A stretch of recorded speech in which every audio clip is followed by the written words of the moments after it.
I'm Dr. Todd, and I interview magicians. This is Magician's Workshop.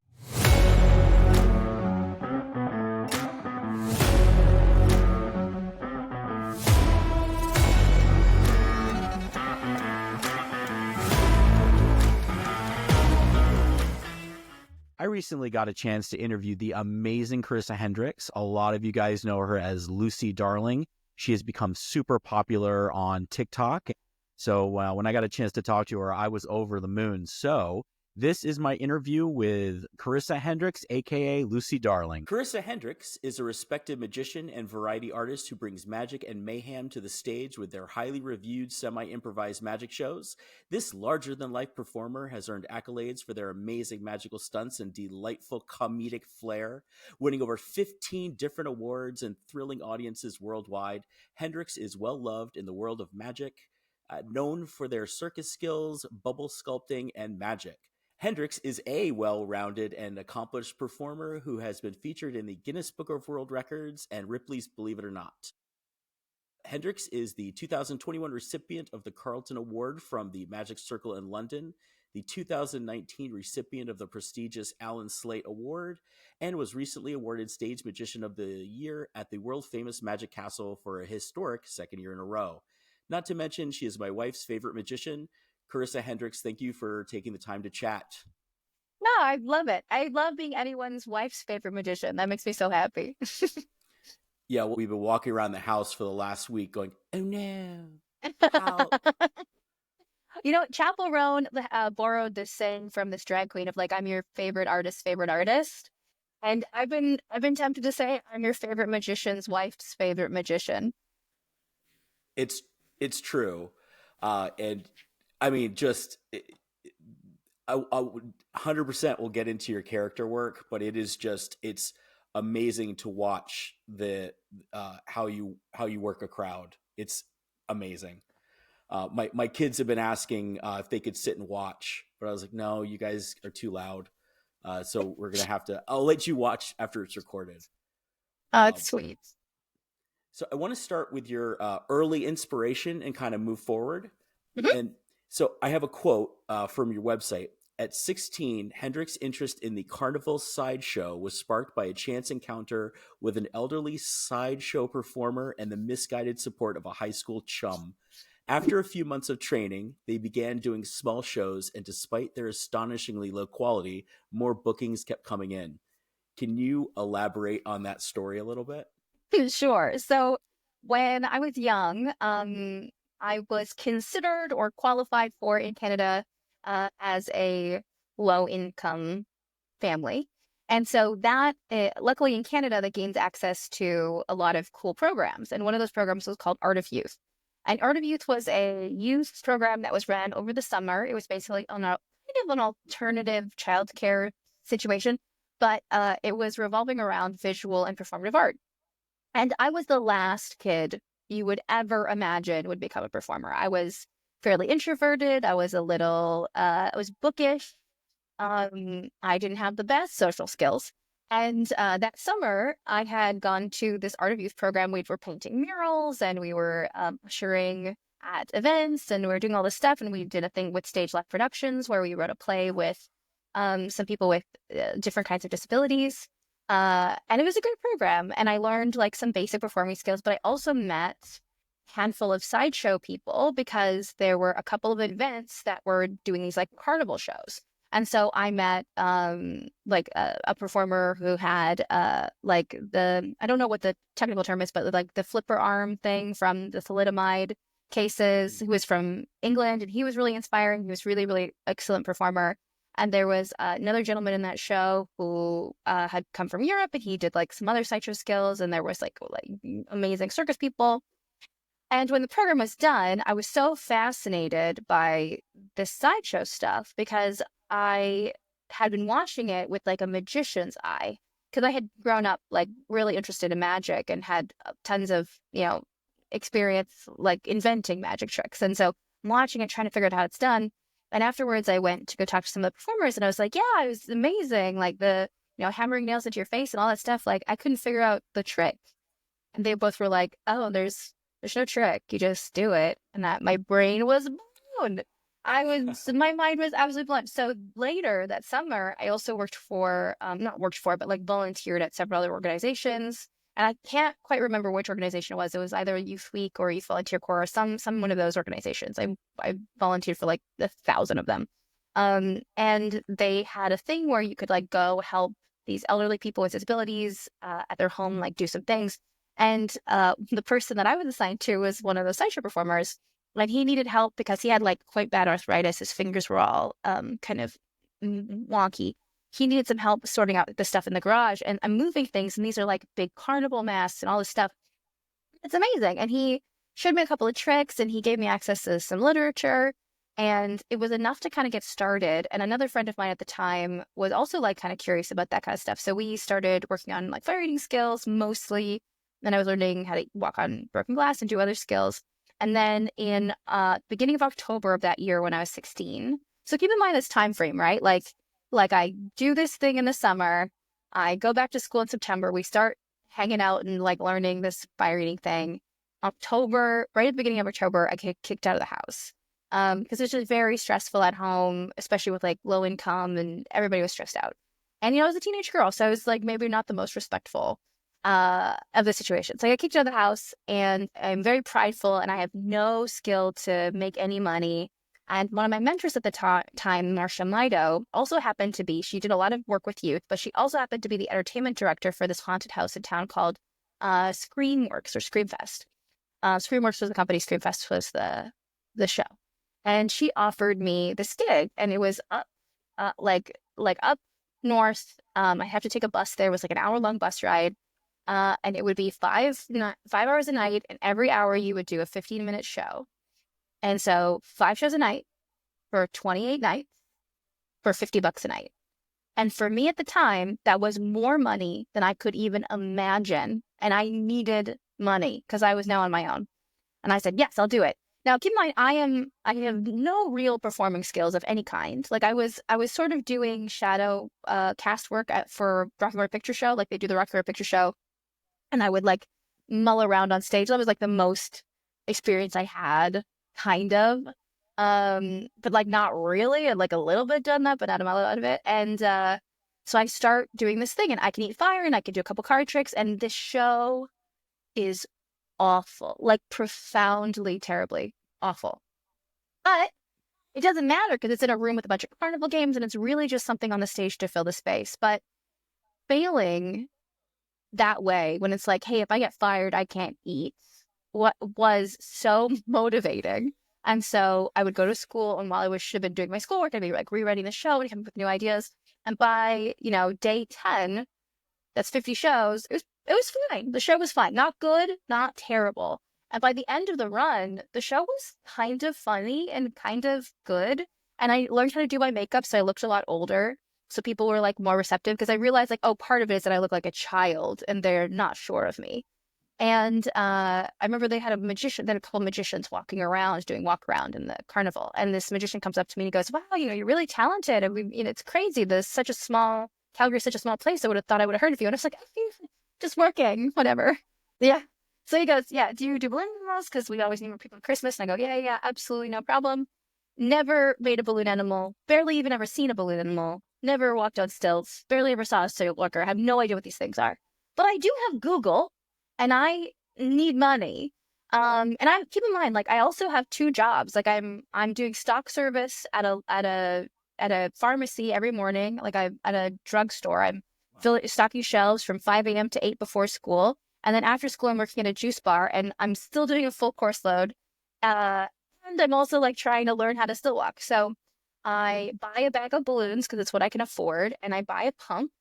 And I had no idea what the skill set was, right? Like I didn't know, I'd never seen people do balloons. So I'm like, okay, well, they're probably the most amazing balloon artists. So I look up like the big sculptures. So I look up like how to make a Mario and how to make a Pink Panther and all this big stuff and all these things. And I only have 1 bag of balloons to learn from because I have no money. So I watch these videos all the way through. I watch them over and over again. And then I let myself make the animal once because that's what I can afford. So I like make each animal once, and I study it, and I really study it. And I book a bunch of balloon gigs, and then I get book a still walking gig. And I'm like, okay, I can learn how to make still. So I look up how to make a still, and I realize that if you don't take the tools out of the Home Depot, you don't have to pay for them. So I grabbed a bunch of lumber at Home Depot. I paid for it. I built the stilts in the Home Depot with the tools in the Home Depot. So I walked in with like $40 and I walked out with a set of stilts. And keep in mind, I don't know how to still walk yet. I just made them and I, strapped them to my feet in the parking lot and I kind of figured it out. And I built a costume that I had to hand sew because I didn't have the sewing machine. And then I did a ton of Christmas gigs. And I walk in with like quite a nice costume.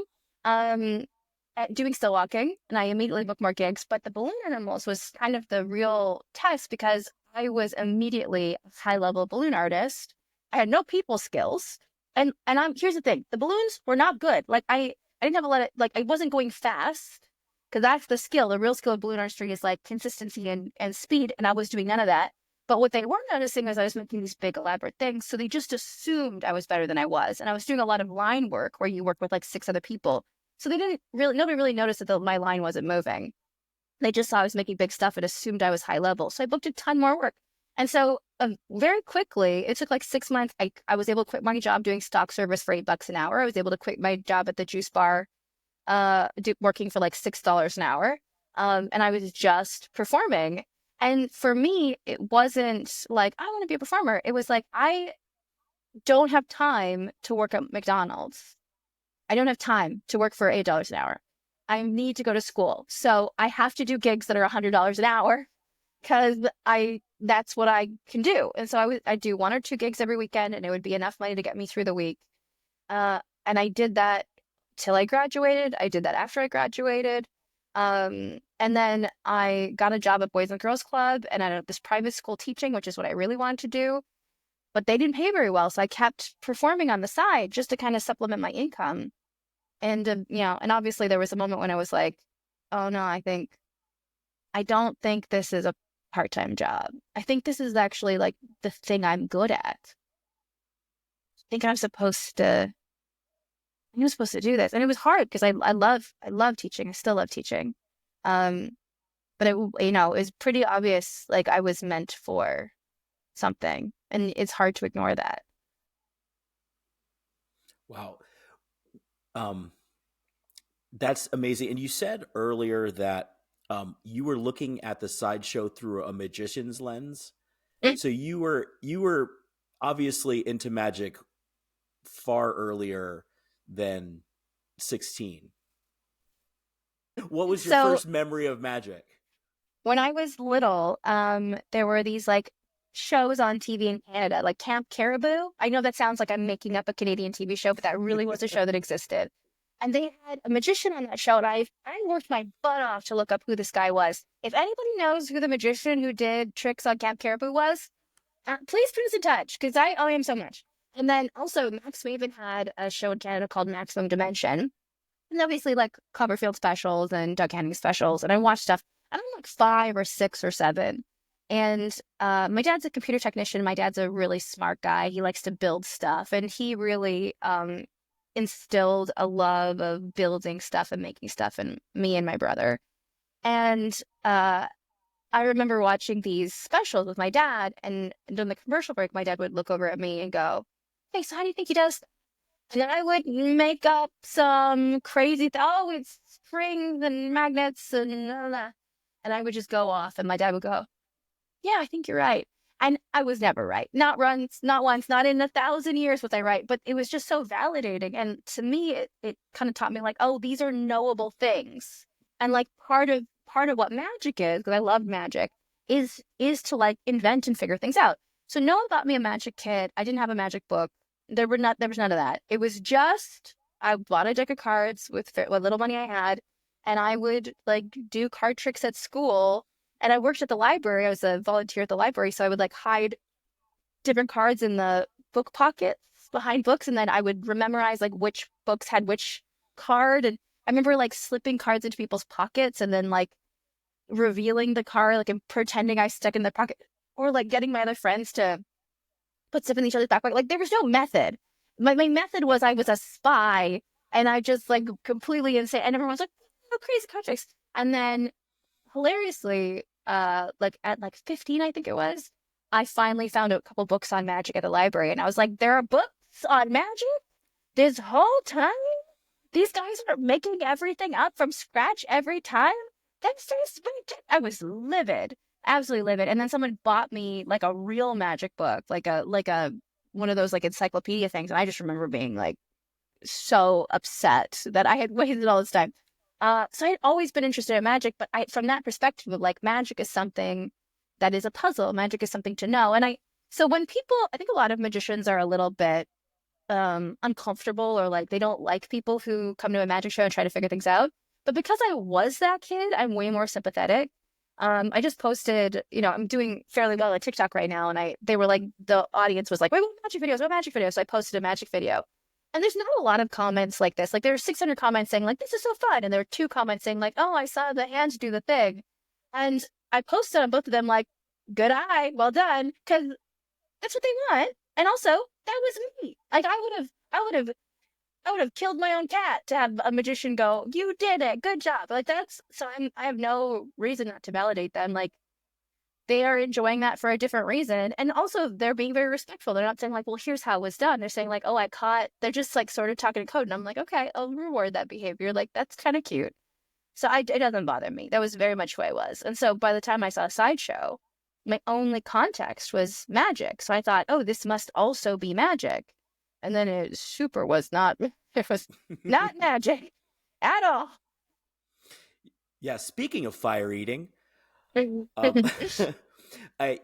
how did it come about that you have the world record for holding fire between your teeth? And and also as a dentist, I have to ask, why? Oh, it was bad. I'll tell you what happened, and as a dentist, you'll be like, you shouldn't have done that. So it was 23 at the time, 23. And I've been working as a sideshow performer. My act was mostly sideshow, had a little magic in it, and I did a lot of like walk around stuff. And I was doing really well. So, but you got to keep in mind, like by 23, I've been in the industry now 9 years, right? Or 7 years. Sorry, been in the industry 7 years. I did math bad. I've been in the industry 7 either. So by 23, I've been in the industry 7 years, making money at this basically full time. And that's about when around there I quit teaching to pursue entertainment full time. And some of my mentors at the time and some of my friends were saying like, oh, one of the ways to hit the next level is to win some kind of award. And the thing is, in sideshow, there are no awards. Like, it's not like magic. Magic, we're really good at congratulating each other. Sideshow, there's no like best fire eater category, right? So, we're very, there's just not that kind of community. And so a couple mentors encouraged me to try to do a world record. And it just so happened that they were filming a world record show in Italy called La Show de Record. And my mentors put me in touch with the producers. They asked if I wanted to do a fire eating world record. I said yes.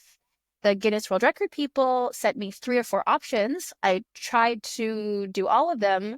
And I got pretty close on the torch teething, so the record is holding fire in your teeth for as long as possible. And they told me the record was 32 seconds. And I flew to Montreal and I trained with some people out there. And I managed to get myself over the course of a couple months up to 50 seconds. And I was like, okay, I got this. So I messaged the producer and I said, yeah, book the flight. I'm going to go. I'm so excited. So I'm now like 24 and I'm really excited. I've never been to Italy. I've never even been to Europe. I'm so pumped.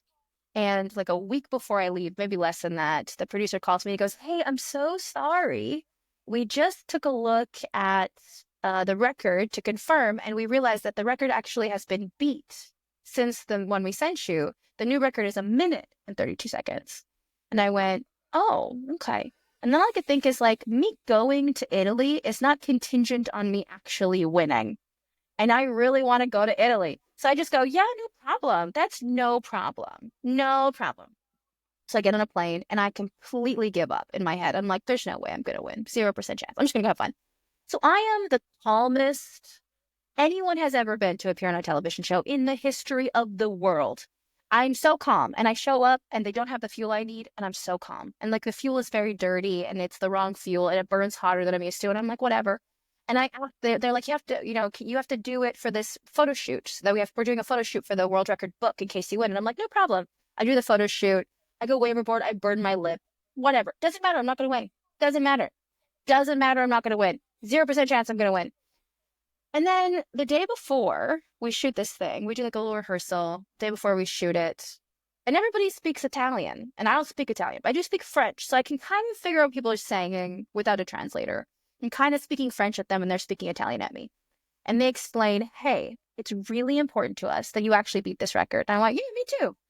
And they go, no, it's really important because on this show, basically the way to explain it is there's two kinds of records. Either you are a record or you beat a record. Either you're the world's oldest woman, that is you just being a record, you're the tallest, you're the shortest, you just are a record, or it's a skill you need to accomplish.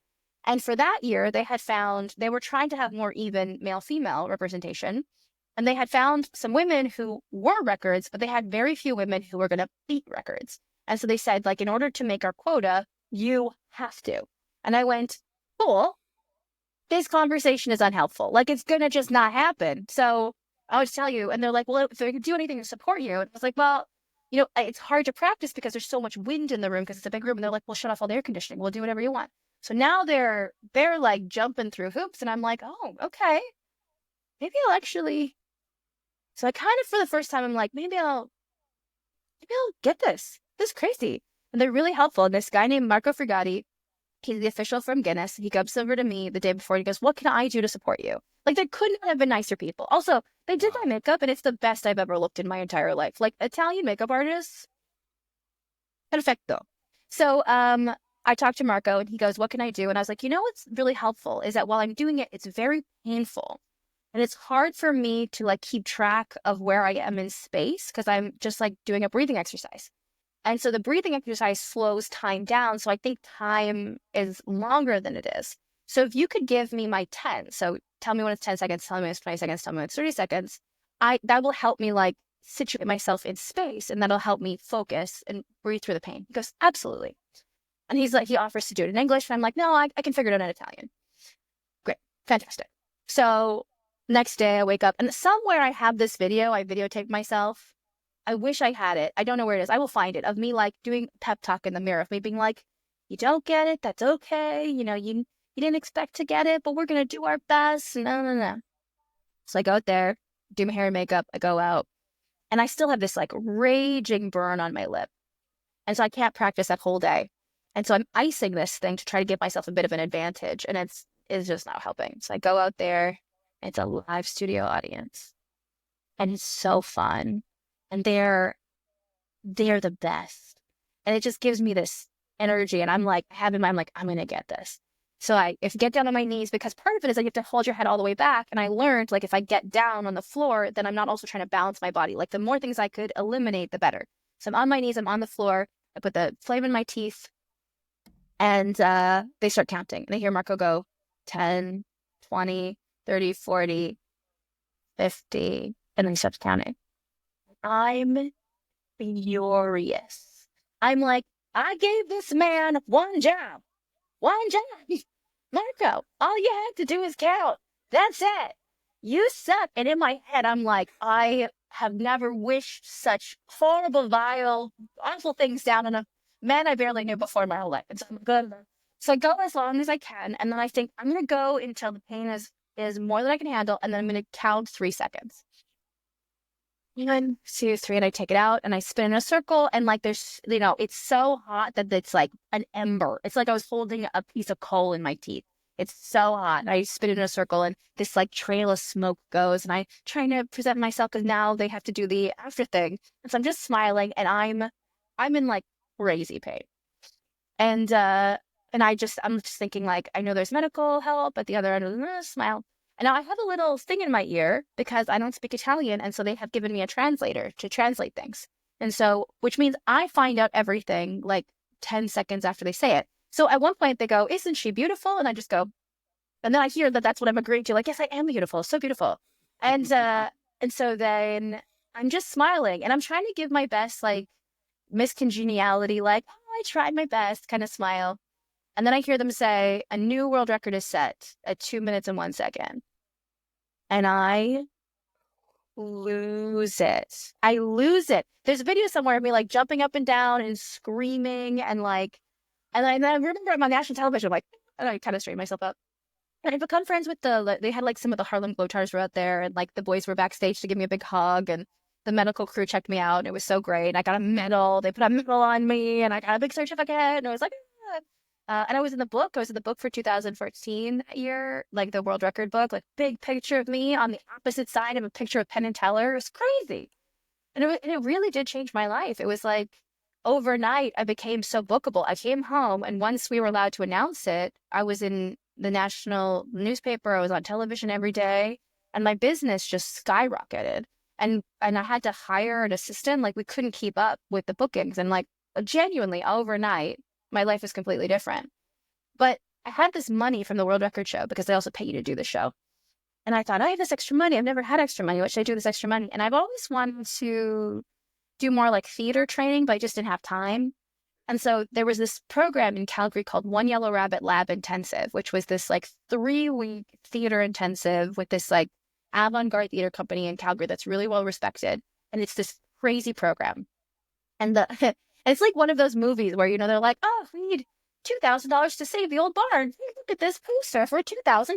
It was like that. Like the exact money I got from Italy was the exact tuition for this thing.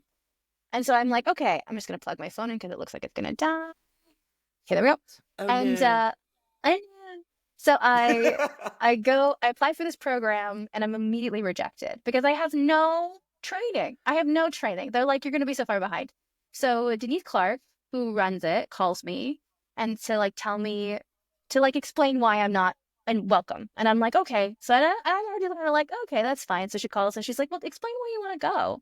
And I said, you know, I got into entertainment as like to feed myself. And in the last 10 years, it has gone from a thing I do to not die to like a thing I really want to make art with. And in the meantime, I had gone to art school on the side. I'd done, you know, a program at the Alberta College of Art and Design as a visual artist, but I also trained in some performance art techniques at art school. And I was like, I think I'm missing the component where like I understand how to communicate through my work. And Denise goes, okay, we have a spot for you. And I was like, oh, I talked her into it. So I got to go, and it really did change my life. And one of the things Denise does every morning, I know I'm talking so much, but you can edit this. One of the things Denise does every morning on this program, No. It's awesome. okay, good, is she looks at each student individually, and she looks you in the eyes, and she takes a beat, and you're not supposed to respond out loud. She goes, and who are you now? And it's so profound, and you just think about it, like, who am I? Because that's part of what an artist does. An artist goes, who am I, and how do I communicate? And very quick, like I didn't have an answer for the first week. And then week 2, my brain started to say, I'm a magician. And I was like, oh, that's weird. I don't really do a lot of magic. It's weird that I'm thinking that. It's super weird. And then I was like, I'll think something different tomorrow. And then it wasn't different. And it wasn't different. And it wasn't different. And it wasn't different. And it wasn't different. And for 2 weeks, my brain was like, you're a magician, dum-dum. And I was like, okay, great. I think I want to do magic. And it was such a weird, like, I'm so grateful for that because it was so hard to start over after 10 years of doing sideshow and doing circus, and to go, okay, I'm going to take all that material that I know works, that I know I can make money from, and I'm going to throw it in the garbage. I'm going to try to do this other thing that has way more competition that I don't really know anything about, that seems so much more difficult. And it was, but it obviously was worth it in the end, but it was just such a convoluted, like, if it wasn't for the world record, I wouldn't have been able to afford the program. And if it wasn't for the program, I don't think I'd be a magician. Is that program the genesis for you creating the characters that you use in your magic shows? So you'd think so. I definitely got better at doing character work after doing One Yellow Rabbit, but I have always done character work. And it was not necessarily a deliberate choice. It's that I started still walking very early on, and I found it easier to still walk in character. So I had like a bird character, and I had this like lady character that I would do, this like with this grand dress and all these things. And so still walking is inherently sort of a character-driven art form. And I really liked that about it. I liked that I could do like character work. And so that was a good way to practice because you're also on stilts, so you don't have to be super great at character work. And then I kept adding character elements to everything else I was doing. So like the sideshow character evolved, and I would be very different in my kids' shows. So then I had this kids show character I called Dee Dee, and it just helped to like define everything by giving them separate names. But also it helped with the marketing because nobody wanted to see like me do these crazy fighting shows, and then they didn't want to hire me to do kids shows. So having different brands was really good for continuing to work. And then once I started doing stuff like One Yellow Rabbit, it was like, oh, this is character work. And so I always did it, but it didn't have any richness. It wasn't quite as deliberate or specific. And then after doing a little theater training, I was like, oh, I should dig deeper into this. And then I started doing things like I went to Cadabra. I went to like a bunch of children's entertainer conventions, and I saw how like deep and rich those characters were and how much time people had put into making sure that the physical vocabulary of that character was really consistent. And I was very inspired to like take the work I had already done and sort of push it to the next level and kind of give them all different voices and different energies. And yeah, it was a lot of little things, like little bits at a time, to build characters. Lucy is the 22nd character I ever created. 22nd? Yeah. Wow. And now it's basically all I do. There any other notable other characters? Because I think Lucy Darling is taking over, but you have such a rich catalog of other characters. Are there any that you would would you say that you have a favorite other than Lucy Darling? I mean, Lucy's obviously my favorite. I loved being Dee Dee. I loved doing the kids show. I loved it. I loved the silliness of it. I felt so free. It was so much less work than Lucy is. Like, Lucy is such a more elaborate and defined thing. It's harder. Dee Dee was so easy. It was such a simple idea, and it was so easy to stay in character as Dee Dee. I did a character called Your Fairy Stepmother. I loved being Your Fairy Stepmother. I loved that as a concept. And I was like, did magic as her. Listen, I want to make your dreams come true, but you gotta want it for yourself. You understand? Listen, look at me. Look at me. Listen. So I created the chop cup routine for her, and then Lucy cannibalized it early on. Lucy was like, that's mine now. And actually, Lucy took a lot of her material. Lucy inherited a lot of that. I love doing both those characters. I had a character that I did. It was a duo set of characters. There were two. One was the Moon and the Stars. And so I performed as the stars. They're still walking characters. I performed as the stars, and I had a character that was the moon. He was in gray. It was like a moon hat. And I was the stars. I had a big black dress that was massive, still walking. And it had constellations that actually glowed in it that were all like LEDs. And we would circle the room and long for each other. That's all we did. We just orbit. So we just take and I had a bouquet of white roses, and he had one single rose, right? Because I was a star, so he was just the moon. And so we would like long for each other, and we'd send each other love notes and make people write notes for us. And I would he would try to get his flower to me, and he would always end up with the flower back somehow. And it was this cool game we played with the audience. Cool. But it was so fun to just be love forlorn, and like that was such a fun, simple concept. But again, super easy to do because there's not much to it, right? Like, it's a simple concept. And I think that was the thing, is so many of my characters were very one-dimensional because they could be. And Lucy has to be like full person. And that's much harder as an actor. That's much harder to climb into. And outside of like the acting work I did, which is not a ton, but I did some acting. I didn't really have to do that in my work because, still walking character can have one simple goal. You don't have to know who they are. But with Lucy, because I'm doing crowd work, I'm doing improv in character, I have to know everything about her. I have to really, it has to be intuitive, and I have to be able to climb under that skin. And it's hard. It really is. It's very difficult to stay inside that skin and not let anything throw you under any conditions. Now, I'm sure you've had to tell this story a billion, cajillion times, but can you give us the origin story, including how you had to go halfway around the world to debut your character because you were worried about what people would say? Yeah. So the same year I went to Cadabra, that same year I went to my first magic convention, my first ever magic convention. I've been doing magic for a while. I wanted to learn more, and I went to Abercorn-Dabra. And while I was at Abercorn-Dabra, I met Stan Allen. I met a bunch of people who ended up being my friends, and loved it.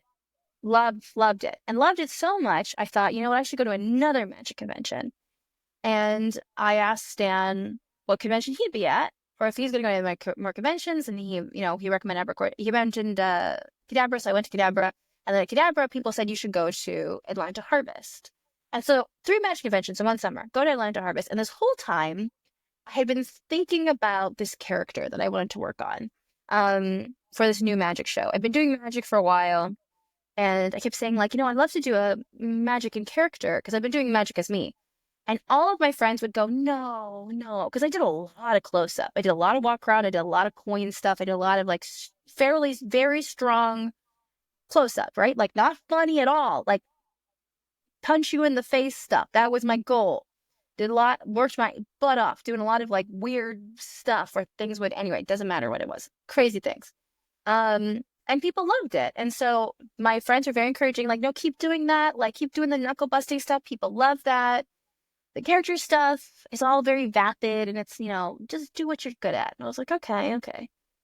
I get to Atlanta Harvest, and Zabrecki's there. And I'd never seen Zabrecki, never even heard of him. I had no idea who this guy was. And I saw the action, and I was like, good God. That is exactly what I want to do. Like, not that character, but the idea, right? The idea of, like, everything goes together, and it's a complete idea. And I was like, okay, I'm really inspired. Then I find out he's doing this extra, if you stay an extra day, he's doing this, like, one-on-one 10-person all day intensive. And that's, I don't know if you know from the theater intensive, that's how I like to learn. So I'm like, okay, Yeah. at this time, I don't have a ton of money. So I change my flight. I get an extra day at the hotel. This whole thing is going to cost me, like, all of my fun money. And I'm like, that's fine. I'll eat macaroni for a month. It doesn't matter. So I go and I take it, and it's a great class, and I learn a lot. And I pitch. So Brecky's like, what do you want to work on? And I pitch this idea of Lucy. And he's really listening. And he goes, that is a great idea. And if you ever needed help with that, I'd be happy to help. And I was like, oh, amazing. And it was the first time, and literally the only time, somebody hadn't gone, that's stupid, don't do that. And it was all I needed. I just needed this, like, little pebble. And so I had this little pebble of thing, and I started working on the plane. I worked on it. I worked on it for like 2 weeks. And then it was the Edmonton Fringe, and I ran into what's his name? Nick Nicholas, street performing at the thing. And I told Nick about this, and I was like, Nick, I'm going to work on this thing. And Nick had met me the year before, and Nick had a couple drinks in him, and he goes, you're not going to do that. And I'm like, what? Because you're not going to do that. You're not going to do it. You're not. I'm like, Nick, I'm going to do it. He goes, no, you're not. I don't believe you. It's just a cute idea, and you're not going to do it. Because here's the thing, you're not going to do it. In fact, where I come from in Melbourne, Australia, there is a magic convention called the Melbourne Magic Festival. And that would be a great place to showcase it. And if you're not there next year, I'll know you weren't serious. I was like, oh. And like, there's no better way to get me to do something than to be like, you're not gonna, that's the best. I'm just gonna do it.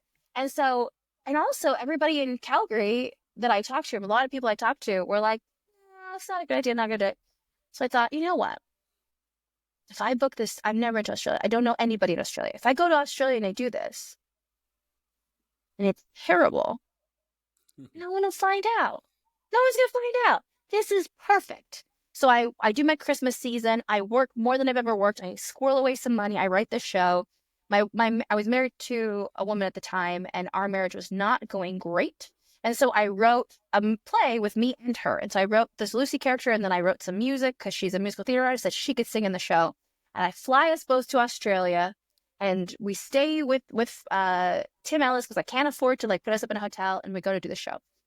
And the whole flight there, she's mad at everything. There's a baby on the plane and the flight's too long and the food is bad and she's mad. And I'm like, oh, okay. So I can kind of already tell it's not going to go great. So it's not going to go great.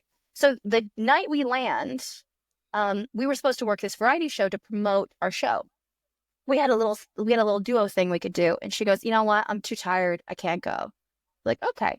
Now, I have never done Lucy in front of people. Never.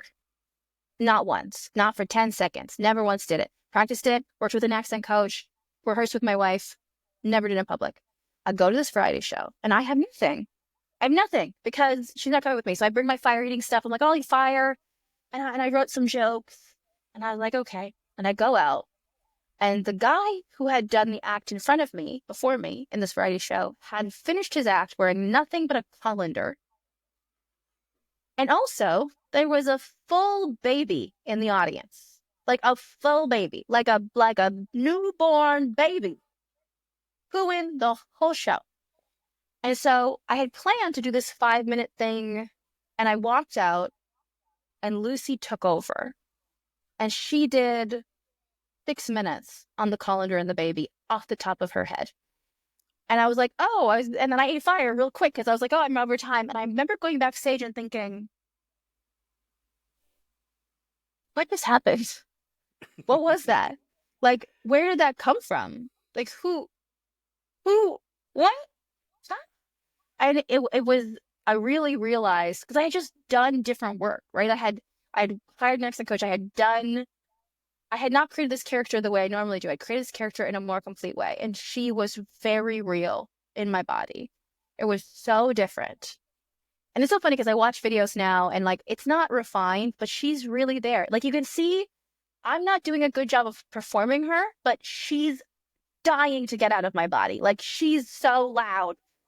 I'm doing a good job, but she's great. And so I'm like, this is amazing. So the next day we tech the show. I do the show with my wife. The next morning we get up, we go to a coffee shop to do notes, and she loses it on me.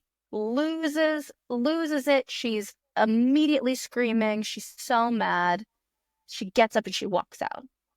And I'm like, oh my God. And I go kind of to like chase her. And this woman who runs the coffee shop comes and she sits down and she like sits me down. This is a stranger in Australia. Never seen this woman, this beautiful woman. I call her Australian Oprah because this is her vibe. Her vibe was very Oprah.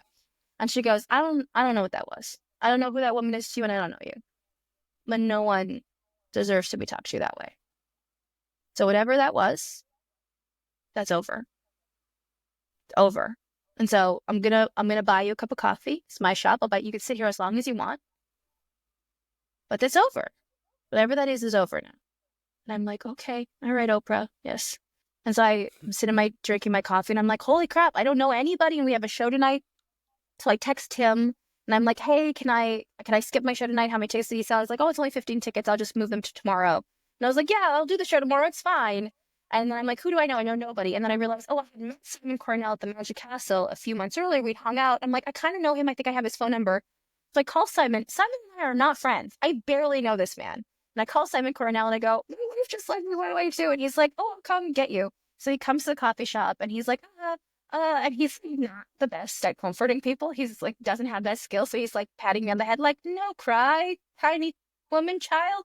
And then he just goes, he's like, and I'm like, I have a show tomorrow. And it's like an actionable thing. And he like attached, he's like, okay, you have a show. You're going to do the show? And I went, yeah, I have to do the show. I mean, I have to make money to get back to Canada. And also, I also booked a bunch of Fringe festivals. So like Melbourne was the first in a tour we were going to do.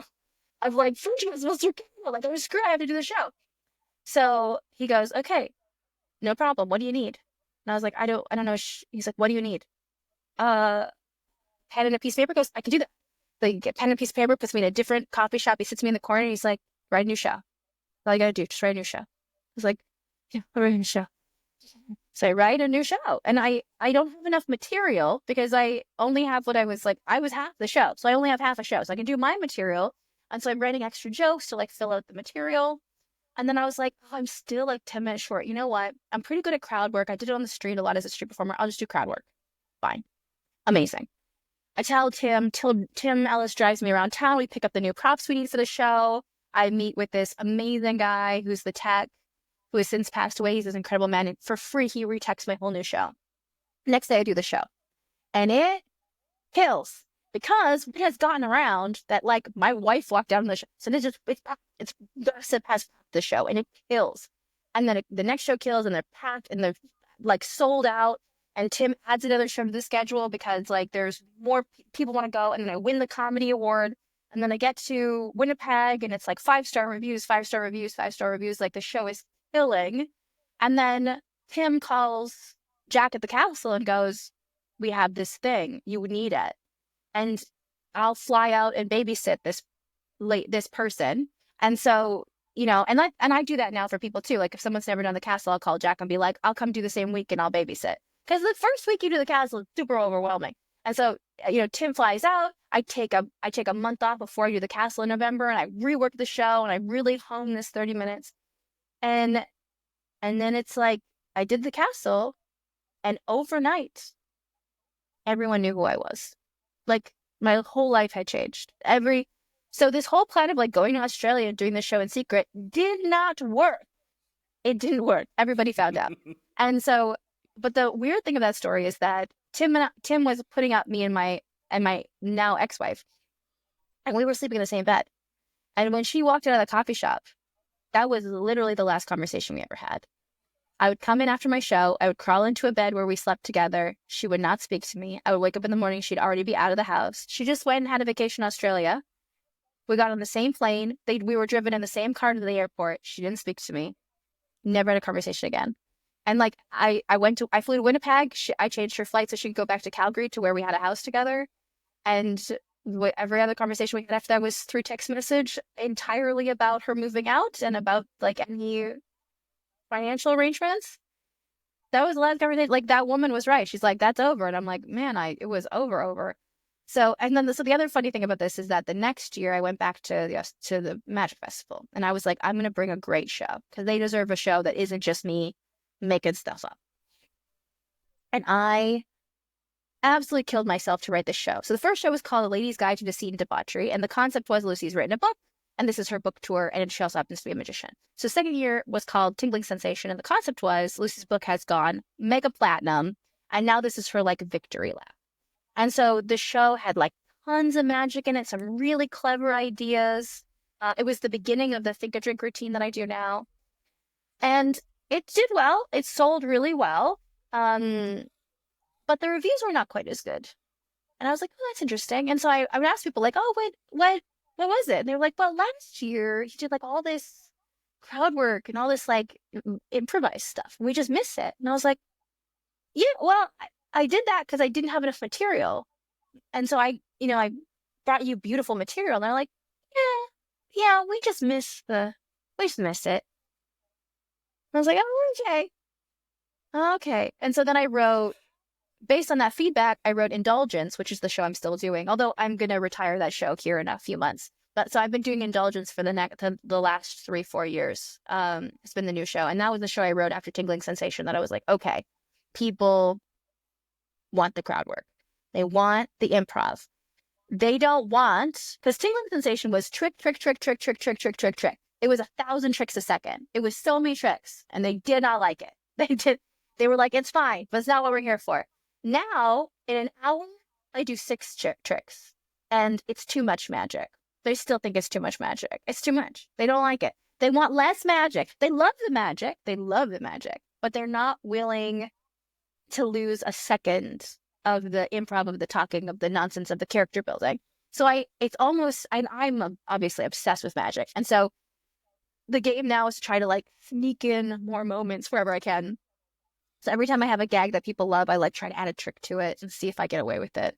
But yeah, the whole process was so crazy because Lucy was supposed to be this thing I did for myself. It was not supposed to be commercial. It was supposed to be like a art project. And it is the most commercially successful thing I have ever done by several orders of magnitude. Yeah, I mean, just talk about TikTok. I think in the last week or so. I mean, it was really, really, really recently.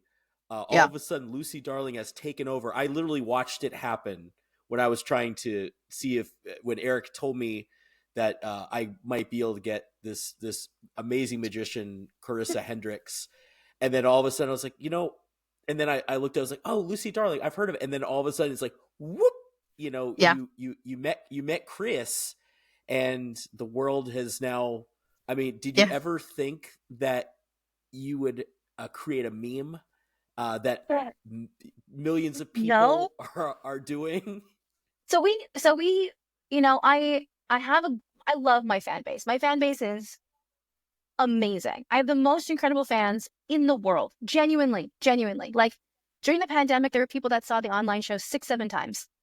Lots of people. And people would like show up. We always opened the room early because people would show up and talk to each other because they knew each other. And like this summer, I officiated a wedding for these 2 beautiful men who were like big Lucy Darling fans. And I'm so lucky. And I already thought that was the best thing I could possibly have. I thought that was the most, and that was fine. And then a good friend of mine, Meredith Levine, who is this incredible online strategy genius, kind of helped me look at what I was doing and gave me some suggestions and I was like, okay. And I thought, you know what? She's a genius. I'm going to do whatever she tells me. And I did. I did all the things you're supposed to do, and I did a little bit here, and I did a little bit there. And I got to be honest, in October, the end, kind of mid-November, I kind of stopped doing as much. Because I just sort of ran the steam. I did it for like 2, 3 months, and then I got tired. And then I did this show in Chicago that we filmed. We had Jack film it. Jack is amazing. Jack is the guy who films stuff at the lounge. He filmed it for a project I'm doing with Vanishing Ink. For the rings that we're about to release. So he filmed the shows. And I had mentioned to Jack that I was doing this online thing. And so Jack edited this like cute little, the first Chris video for me. And I messaged Andy Gladwin and I was like, hey, do you mind if I post this early? Like, it's just a cute little Clarabelle clip. And Andy was like, anything we could do just for you. Absolutely. And I posted it. And I had 1,500 followers on Instagram. Everything I've ever posted on Instagram has gotten like 200 views. And in an hour and a half, it had 200,000 views. And Jack goes, I'm editing stuff right now. And Jack edited like 9 more things, and I hopped in line and edited more things. And I was like, oh my God, 200,000. That's the most crazy thing I could imagine. 200,000 is the most crazy thing. And so I posted on Instagram, and the Instagram thing gets like 300,000. And then I go to sleep, and I wake up, and now it's at 1 million. It's at 1 million views. It's 1 million views. I don't even know what 1 million views is. That's the most insane thing I've ever seen. What is 1 million? I can't imagine 1 million. So we post 2 more, and they do pretty well. And then we post another one, and then we post the one of me dropping the paper, and it gets 1 million views in like 3 hours. And we just keep posting, and another one went viral, and another one went viral. I think we have 11 videos that are past 1 million views right now. Like every 3rd video gets 1 million views. And Jack and I are scouring. Like, I didn't plan for this. I don't have a huge backlog of stuff. So basically, we're just pulling any archival footage I have at all, and he's trying to pull something out of it. Because honestly, I'm a magician. I don't have like a ton of crowd work bits. So we're putting these things up, and it's going great. And now this is almost 2 weeks. Today is almost 2 weeks. And it's Wow. 40 million views between all of the things, and like 5 million likes. It's bananas. It's absolutely bananas. And the people are the nicest people. They're so fun. My comment section is funnier than the video. Easily. The people in the comments are so much funnier than I am. It's a little scary. Like, gives me imposter syndrome. And then this last weekend, I did 5 shows at Black Rabbit Rose. And I thought, I'll invite people because I want to, I have a little bit of clout. I'll support this show. I love Black Rabbit Rose. If I can sell tickets, great. We packed the house with people who saw me on TikTok. They stayed after. They took photos. They were so nice. They were so respectful. They were so funny and like just genuinely beautiful human beings. One of them was this like, I think she's like a postpartum doula, and she was like, yeah, I've had a bad week, and they brought me so much joy. And I'm like, try not to cry because I have another show and it's going to ruin my makeup. Like it's been completely out of control. And I go to sleep and I wake up and there are 300 comments for me to like read and answer. And I really try to read and answer as much as possible because like it matters to me. It matters to me that these people are being so supportive and so lovely, and they are, and I want to read them because they're funny, they're great, and they notice things, and they, they really appreciate it. And there's stuff I do in the show that doesn't really get a laugh, but I think it's really clever. And it's amazing how much the TikTok audience, those are the things they talk about. They're like, oh, that line's really clever. And I'm like, oh, these are my people. They get it. Like, they get it in a way that like no live audience will ever be able to get it, because it's just so subtle, and they're kind of, yeah, anyway, it's got a life of its own. It is scary. I'm a little scared, but I am very positive, and I'm just gonna keep posting stuff. We've got like another 4 videos before I'm totally out of content, and then like maybe the internet will forget I exist. Who knows? We're doing our best. Well, if anyone approaches you to do a Bitcoin, I would say probably don't do that. Yeah, luckily Haktua has taught me the ways. Also, I know my history, and I remember what happened to the tulips, so I probably won't be getting into Bitcoin myself. Oh, and also, if you ever get a podcast, I want in. Well, I had a podcast with Kayla for like 4 years. Oh, is that on your YouTube, or is it on Spotify? Where can we find that? I think it's on Spotify. It's called Shazam. I only did it for the first like 2 years with her, and then she kept doing it on her own. It's a great podcast. It's like about feminism and magic, and like magic from a feminist perspective. I couldn't do it after the pandemic because we did the online show, and it was always Kayla's baby anyway, and she did such a good job. Like, she really didn't need me. She did such a good job without me. But it's a great little podcast. We're super cute. Awesome. How long before I can buy a T-shirt with a picture of Lucy Darling saying, "Oh no, help"? Yeah, honestly, the comments are begging for swag, and I do have swag. I've got posters and stuff, merch. The problem with merch is that you have to live somewhere to ship it out, and I don't live anywhere. I don't have a home base, so I gotta talk somebody into doing the shipping work for me. So give me a minute. I'm gonna need to build some infrastructure.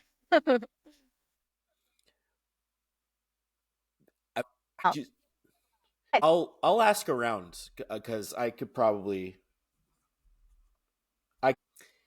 Are you still doing the Lucy Darling pins? I am. Yeah, you had a couple different types. Yes, there's 3. When are we going to be able to get those? So so the gold ones I have to hand to you. Those are special. The silver ones you can purchase. The rose gold ones are for some. I can hand the rose gold ones. I'm a little not as picky on. The rose gold, usually with the rose gold, is you have to have been in my show. Like, I have to have helped in the show, and then you get a rose gold one. When I started running out, I just gave people whatever was left. So some people with silver ones did not pay for them, but very few. But mostly those are the rolls. And so I managed to get the pin guy. My pin guy is amazing, because the thing with these pins is, I don't know if everybody knows, but the hair of Lucy, it says Lucy Darling in the shadow of the hair. And it's so tiny. I'll find you one. Hold on. There's one in my bag. Let me show you this. It's the best thing I've ever done. I am a genius. Okay, so in the hair, it says Lucy Darling in the shadow. And we had a lot of trouble finding somebody who could do work that refined. And he's great. And so I do like 200 a year, and they're gone by the end of the year. So there's about 40 left. But we'll do another order. Okay. The stickers are good, the posters are good. My favorite thing that I ever made, though, and we still have a handful, are the fridge magnets. Do you know about these magnets?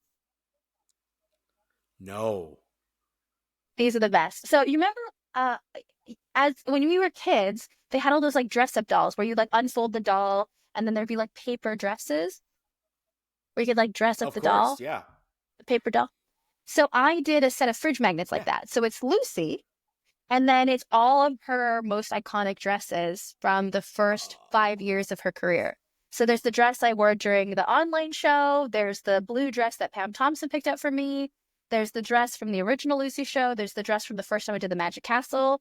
And they're all there, and you could dress her up. And there's like a little rabbit, and like the rabbit is the exact right size where you can kind of put the dresses on the rabbit too. And I made like getting the die cut for like, they had to make a die for it, was very expensive.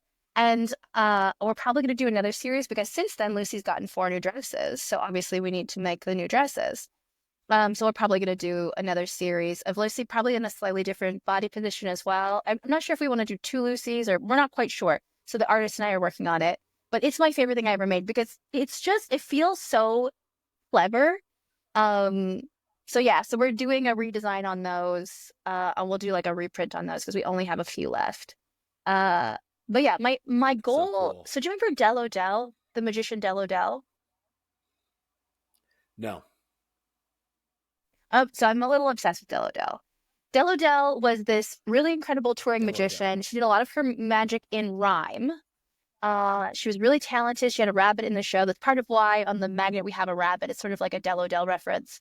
And she was great. And she had this fan club. And you would pay like a quarter or whatever at the time was a reasonable amount of money, and you'd get a little gift every month. And I'm obsessed with that. And so I have like kind of sneakily been making like one cool new thing every few months because I'm an artist, and so I try to make stuff. But I want things to be cool. Like I don't just want garbage. I want it to be like really cool swag that's like really unique and special. Like the posters are of a painting I physically painted, right? Like I want things to matter. And the goal sort of in the back of my head, which is a little bit secret, is that I want there to be 12 things so that there could be like a fan club, and then you sign up for the fan club and you get a new cool thing every month. Because I love the idea of like there would be a version of the pin that you could only get from that. There would be posters, but they would be limited edition posters where they were like printed differently, or there was like an Easter egg in them. And so it'd be the stuff that already exists, but it would be like special versions of it that are just for the mailing list. I'd love to do that. But step one is I got to make all this stuff. And I know how my brain is because, I'm an artist. And so everything's got to be just like, it's got to be you have to be able to read Lucy Darling in the hairline. Like, Yeah. nobody cares. Nobody cares about this stuff except for me. But I think that's part of why I'm so grateful for the TikTok stuff, is because I'm learning, like, who cares about that stuff? TikTok. Cool people on TikTok care. Yep. They notice. And I didn't realize that was kind of who I had been creating for all this time. And now I'm realizing, like, oh, those were always my people. Wow. I want to pivot real quick because I know I don't want to take up too much of your time. I will talk all day, but I'd love to hear. You have an amazing take on the zeitgeist of entertainment. So I want to talk to you about meta-modernity. Mm-hmm. Well, what's interesting is I'm kind of working on a new talk right now because I think we've moved past meta-modernity. I think we're in a new era of like we're in late stage capitalism, and art seems to be reflecting that. It's interesting because so magic, my concept is that magic is the slowest to start making art about what's going on. So whatever zeitgeist we're in, it's primarily that zeitgeist is represented by art first, because artists tend to be the first people that are like the most in touch with what's going on. And so you'll see whatever the zeitgeist is reflected in visual art, and then music, and then plays, and then it trickles down to magic eventually. And you can see all of the most successful magicians that we really admire. One of the things they have in common is that they did an incredible job of making art that was deeply and profoundly present in that zeitgeist. Doug Henning could not have done that act now. You watch it, and he's a genius. You watch it now, and you're like, oh, it's a little cheesy. It did not feel cheesy at the time, because that was during an era where things were deeply hopeful, and it was all about like the world and anything was possible. And Copperfield came on the other side of that. He did the more romantic version of that. Anything is possible, love, technology, right? All that stuff. Then you get Penn and Teller, the bad boys of magic, and they're edgy, right? They're that like cool 90s, like too cool for school kind of vibe. And they're hip, and they're making interesting art. And they're part of like that zine culture energy. That's who they are. And they're rock and roll, and it's different. And then you will move into like later in the 90s, you get David Blaine. And David Blaine is like, we're coming into an era where things are very, we've moved away from hopeful, and we've become a little bit sarcastic. We've become a little bit like unsure and we kind of like screw it, who cares? And Blaine is like a perfect representation of that, right? Because he's too cool for school, and he's got that Keanu Reeves like almost emotionless thing, and we love that. Like that's perfect of that era. And so you can see kind of the people really hitting this correct tone. And so this is something they should care about for two reasons. One, a lot of people want to be famous. That's not me. I'm not one of those people. I don't necessarily think that's a great thing to want. However, if it is something you want, knowing how to strike the right chord with a community at large is really, really important. So paying attention to the zeitgeist is really important. And two, whether you want to be famous or not, which I do not, what I do want to do is communicate clearly to my audience. And I want to communicate about things that are in their world. And I want to have art that says, hey, this is my soul. Does my soul look the way your soul looks? Do you feel how I feel? Like I want to make art. And part of the way we communicate is by speaking the same language and by knowing what the soup we are making this art is. And when I did that talk, you could argue that we were moving into a phase of meta-modernity. And what meta-modernity is it's a little bit so modernity and post-modernity. So when I was talking about like Doug Henning and Copperfield, that's modernity. Hopeful, excited, blah, blah, blah. Post-modernity is a little sarcastic, little like, well, it's not going to work out. Things didn't work out. It's sarcastic. It's meta. It's self-aware. It's almost too self-aware. It's like magic about magic, you know. And now we're tired. We're feeling a little tired from post-modernity. Post-modernity is too sarcastic. It's too sarcastic. It's too screw everything. We needed a little hope, especially during the pandemic. And so then we ended up in a phase of meta-modernity where we wanted you to say a beautiful thing and then go, nah, that's what we wanted. Like we couldn't go all the way back to modernity because that feels saccharine, that feels over the top now. But being totally meta, being totally self-aware, that also feels dated. So meta-modernity became this like ability to balance those two things. And we're still a little bit in that era. But I mean, I think you can see by what is popular now, you know, like Rick and Morty was at the height of meta-modernity. And now we're less interested in things like Rick and Morty. Like what's successful now?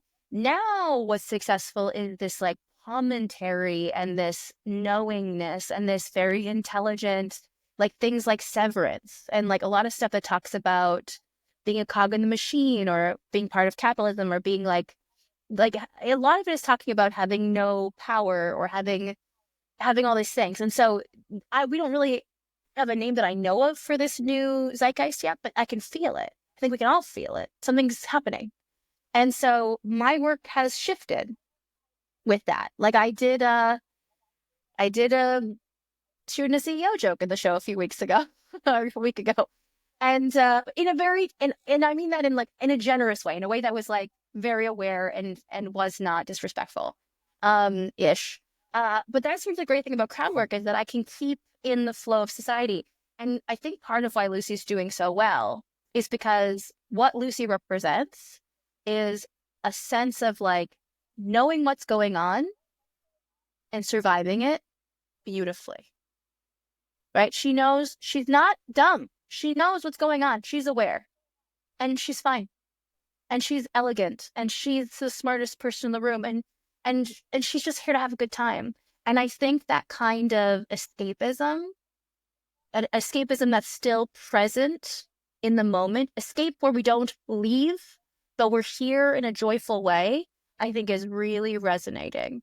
And sure, maybe I could have made that work by accident and gotten successful, but I think I was way more likely to hit the way I have because I chose to make work that would ideally affect people in the most in the way that was the most consistent with where we are as a culture. Wow. You can't follow that. That's so Well, good. I did sort of like get lost there because this is the first time I've really talked about this out loud. Like, especially since I did the meta-modernity talk, because lots of people ask for those notes still. And I feel silly sending them out because I'm like, well, this isn't even true anymore. Like, this is dated. We've moved on. Like, we had a global pandemic and we lived through some crazy stuff. Like, you know, that horrible wish, may you live in unprecedented times. Like, I'm done with times being unprecedented. I could handle some precedented times. I could handle it. We could all handle it. And so, yeah, I might not have been the most eloquent in the way I just said that, because I've quite literally never said these things out loud. It's just me on airplanes sitting quietly going, why did that joke affect people the way it did? And how, you know, every time I do a bit of crowd work, I think what people don't realize is they're like, oh, you're so funny, you're so quick. And it's like, yeah, but I also, that's because I do the homework. That's because when I leave, I don't just go, what would have been funnier? I go, why was what I said so funny? Why did it hit the way it did? Like, what was it? I try not to take for granted that something just is funny. I try to go, okay, what can I learn from the fact that I made this shooting CEO joke and it absolutely killed? What can I get from the fact that I looked at an engineer and said, what is that? Like, I chose to pretend I don't, you know, Lucy's got this great ability to just be like, I don't know what the common people are doing. She's just, you know, selectively unaware of things because they don't interest her. She's not interested in engineering, so she doesn't know. And it's fun to get somebody to explain to you what that job is and just realize, like, oh, you know, people say things about what they do, and we don't really know what it is, and we don't admit that. And there's something really fun about, like, I remember some guy goes, I'm a banker. And I went, a banker? I don't know what banker is. Explain banker. And he goes, I take people's money. And I go, oh, sorry, you misspoke. You meant robber. And it was just so fun to be like, oh, yeah, if you say what a banker is in the simplest words, it sounds wrong. And, like, that's where the humor is. But also, like, that joke killed because it speaks to a higher thing. It speaks more to the zeitgeist of, like, I think we all a little bit sometimes feel like maybe bankers are robbers. And so I was making a joke about what he said, but really there was like a bigger joke in the little joke. And I could have just gotten away and been like, oh, well, that was the joke. But it helped me to go, but what's the bigger joke? Like, what was so, because that killed in a way it shouldn't have killed. But I think it's because it spoke to a truth. And sometimes what people are laughing at with Lucy is just that she's saying the thing we're all thinking.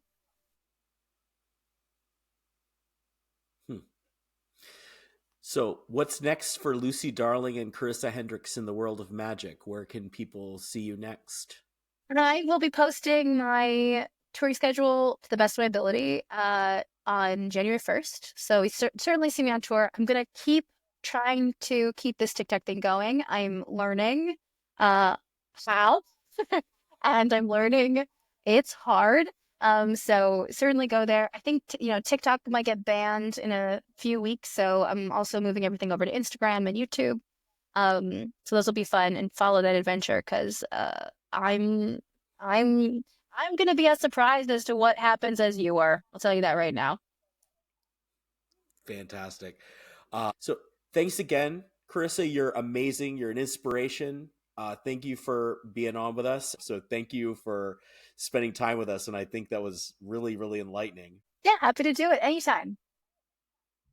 I'm Dr. Todd, and I interview magicians. This is Magician's Workshop. That was Carisa Hendrix, aka Lucy Darling. Make sure you check her out on all of her socials, including TikTok, Instagram, YouTube, and on her website.